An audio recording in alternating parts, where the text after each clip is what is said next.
Olur mu? Tabii ki. Sizdeyiz hocam. Buyurun hocam. Bir şey söyleyebilir miyim? Tabii ki de hocam, buyurun. Bu share screen yapacağım şeyi göremiyorum ben. Söz konusu yere bastığınız zaman karşınıza çıkmış olması lazım hocam. Yeşil bir tane şey var panelde. Share screen paneli. İşte onu göremiyorum. Niye göremiyorum? Şu an Zoom ekranınızda yok mu hocam aşağıda? Yani şey var. Olması lazım normalde. Evet. Bir dakika, mora mı basmalıyım acaba? Bir dakika. Tamam. Saklıymış. Saklıymış, tamam. Ama tekrar saklandı. Share screen yapıyorum. Tamam. Tamam. Tamam. Share screen yaptım. Teşekkürler. Rica ederim. Buyurun hocam.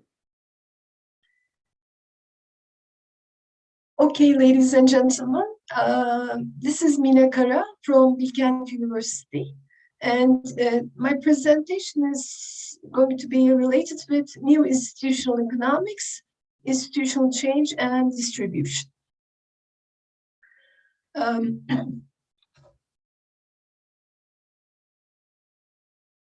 Well, first of all, I'd like to give a very brief information regarding neoclassical school and new institutional economics. Then I'm going to continue with some inherent problems regarding new institutional economics as a school. Okay, first of all, new institutional economics was born in neoclassical school. And it was born with a critique to some assumptions of Malrasian neoclassical idea. And what was this critique? The critique was about efficient market hypothesis. Well, specifically, I'm talking about Quasian, Robert Coase's transaction cost approach. And mainly this critique was coming from Coase, and Coase was telling that, and new institutional economists are going to accept this critique, that markets might be inefficient due to transaction costs. But according to classical Malrasian look, the free markets are actually efficient. So that was the difference in between these two. Okay, if we go back to the critique again, Coasian critique, there might be inefficiencies in the markets due to a lack of information or private property rights, so on and so forth. So that's why new institutional economists advocate that those problems be corrected to achieve economic efficiency. I'm going to continue with some inherent epistemic problems in new institutional economics. This is mainly due to incorporating two different worlds with two different epistemic stance. First of all, as I told you before, the new institutional economics it embraces neoclassical positivist approach, which actually born into. Yet, it also analyzes institutions that have social, political, and historical roots. So that's the problem, because these are like, impossible duo. And hence, institutions and their change are investigated by individualist and atomistic views by the new institutional school. Well, actually, what's the result of this kind of attitude? The result is confinement of the explanation to a functional frame. Because positivist look reduces social and institutional change to positive unintended consequences type of analysis most of the time. And this type of explanation is actually a functional explanation, or sometimes we are calling it as consequence explanation. So what is this? Here, what one wants to explain is explained by its beneficial consequences, which will occur at a later stage, such as the institution of private property rights. And this happens before the beneficial effect, which is the solution to inefficiency problem. Well, if you would like to be much more explicit, I actually brought the Glorious Revolution as a popularized example to that issue. So why did I brought especially? Because as I told you before, here in Glorious Revolution, actually granted private property rights. And so people actually can do businesses, and monarch's power has been actually reduced with Glorious Revolution. And so the pluralistic environment has been established, monopolies has been erased, and economic resources started to be used fully. And then this kind of beneficial effects actually created or paved the way for the Industrial Revolution. So that's why, according to lots of new institutional economists, the Glorious Revolution itself is the beginning of the Industrial Revolution. It actually established the Industrial Revolution and unleashed the growth in England as a first time. So that is important for them. Why? Because let's take a look at again.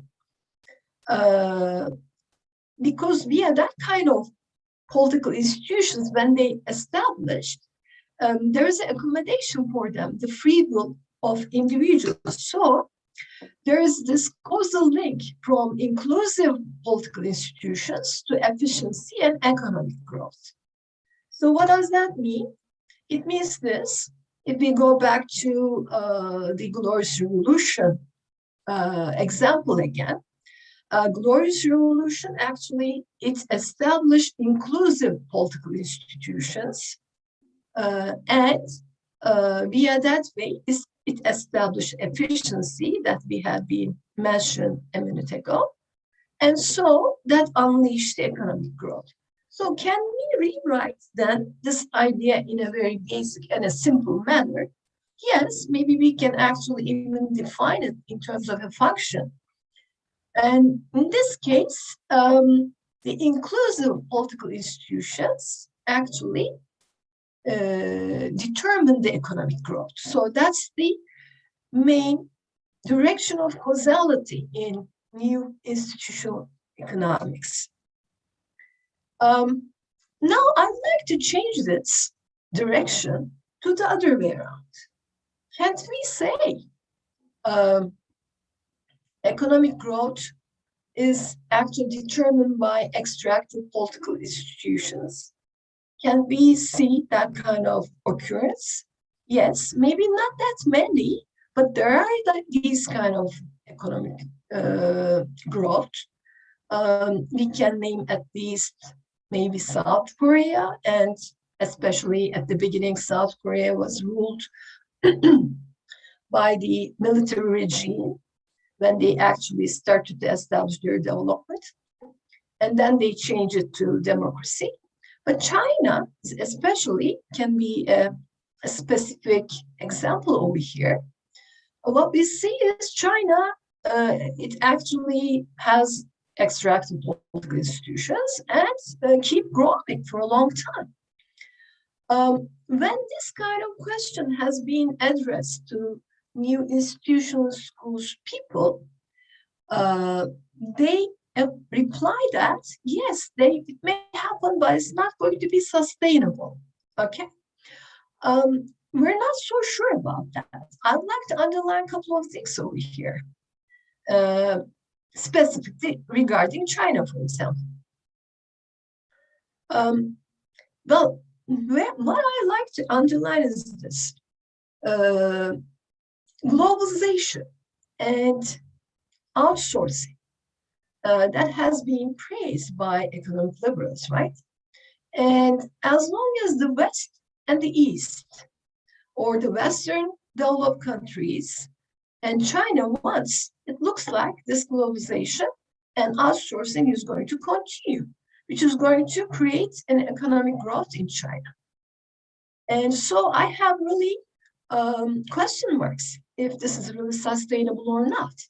And it has been fed by the Western institutions as well. For example, if you take a look at World Bank's site in internet, they're actually mentioning about that they're very proud of helping to China for their economic growth. So it looks like the Westerner institutions are actually in that business. And so actually this relationship looks like it's established by two sides, okay? And the other issues, the businesses, when we imagine about outsourcing. So the private businesses from the United States or Europe has been going to China. And why? To make profit. Because China has been established and brutal environmental situation, right? Brutal capitalism can be actually live there. So these businesses may actually increase their profits. And mainly capitalism is about, or capitalistic companies are about profits. And that can be expropriated in China. We may even who's the underdog, by the way? Who's the underdog? The poor Chinese workers are underdog, right? At this point. But it looks like the two sides are in cooperation and they're happy with it. So I have questions in my mind if this is really get over and if it's not sustainable. It looks like it's quite sustainable. So I'm going to continue with my other question mark. The above function or phrase might be actually rewritten by changing the direction. Can we rewrite it as political institutions are functions of economic growth? Can we do that? Yes.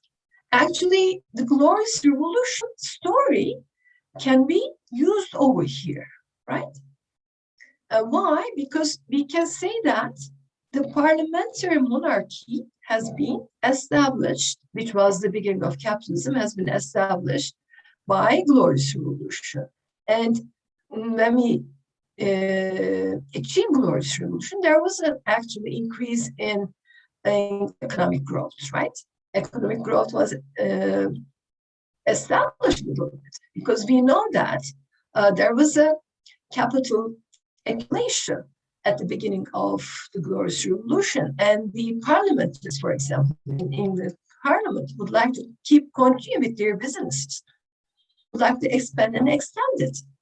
And all these things are actually is going to give us this relationship. Then the parliamentary monarchy can be established by the economic endowment that has been reached during the 17th century, right? So then can we actually continue a step forward? Can we rewrite? Then democracy can be a function of bourgeoisie? Yes. Well, actually, all these functions reflects Marxist approach. And hence, we cannot say that the direction of causality is always and only from political institutions to economic growth. Because the things that we had just talked about are reality as well, and nobody can deny this, right? Well, now I'd like to continue with the issue of distributional relations. I think The second, or maybe the slide I just talked about, that reflects the Marxist approach. And all these relationships are very much related with distributional relations. And unfortunately, these relations are actually ignored in new institutional economics. And when we ignore them, the transition from feudalism to capitalism may actually seem quite inclusive and quite, simple and smooth. But was it really like that? In order to understand where the change was coming from, who wanted it, who wanted the change in the institutions, and all these things are actually involved with distributional questions. So we should admit that institutions often have distributional consequences, and they may favor some particular classes in society. This calls for questions such as who was the change in institutions and why? Well, new institutional economics doesn't address the relationship between the rise in productivity and the distribution or redistribution as a whole. So that's one problem, maybe, if this transition was really smooth and wanted by everybody or not, type of question should be actually take into consideration. And if we think in terms of enclosures that happened in England, that lasted for a long time, approximately between 14th and 18th centuries, what we see is actually these actions were done by forced landowner aristocratic class due to economic motivation. At the end, enclosed land ceased to be a public property and its property rights were transferred to the aristocracy. Well, actually, this signifies the end of feudalism and the creation of private property rights for land. This has been underlined by Moore, by Brenner, and by Landis. And this was not an easy transition requested by all the segments of the society. And all these things are quite contrary to what has been stated by new institutional. Because if you take a look at the enclosures that has been went through for a long time, these also resulted in many peasant riots and bloody conflicts. Another result was the migration of the landless peasants to the cities. They became poor wage earners in their new urban environments. And the ones who request these changes, however, are among the important determinants of this portrait, right? The landed aristocracy wanted it because they have lots of things to earn. So this also shed light to the reasons of this change, which is an important issue. And for more in England, if there was no bourgeoisie, there was no democracy. So this is going to bring us again to our, let me go a little bit backward, to our this function, right? Then the stage of economic growth is going to determine the political institutions as well. So that's why we can say that if there was no bourgeoisie, there would be no democracy in England in those days. So the bottom line is all these relationships and the explanations are actually not that much in accord with what the new institutional economics actually proposes. So these are the main things that I would like to put forward in my talk. Thank you very much for listening. And I'm going to stop the share. Dear Professor Kara, thank you very much for your support, for your participation. It's very successful presentation, I think. Please let me check the question from YouTube channel. Sure. A few seconds, please. Sure. For time difference. Just a few seconds. Okay. There is no question about your presentation. Thank you again for your support. We are